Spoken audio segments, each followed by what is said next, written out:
Black చున్నీ. నన్ను ఎప్పుడైనా చూసావమ్మా? చూడలేదు అయ్యగారు. ఎక్కడి నుంచి వచ్చావు? భద్రాచలం. భద్రాచలం. చూడండి ఎట్లా ఏడుస్తుందో. నువ్వు చాలా కొండంత వేదనతో ఇక్కడికి వచ్చావు, అవునా? అవునా అయ్యగారు? బిడ్డని కోల్పోయి ఇక్కడికి వచ్చావు. నిజమే అయ్యగారు.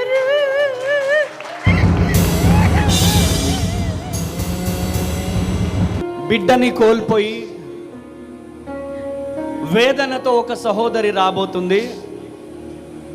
ఆ బిడ్డ పేరు నా అనే అక్షరముతో పేరుంటది అని చెప్పాడు యేసయ్య.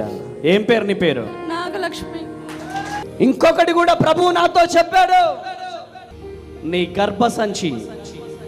నిజమే అయ్యగారు. లేదు. అమ్మా ఇక్కడ యేసయ్య ఉన్నాడా? ఉన్నాడు అయ్యగారు. ఇక్కడ ఉన్నందుకు వందనాలు. నాతో మాట్లాడండి. కొట్టాల గట్టిగా చెప్పండి.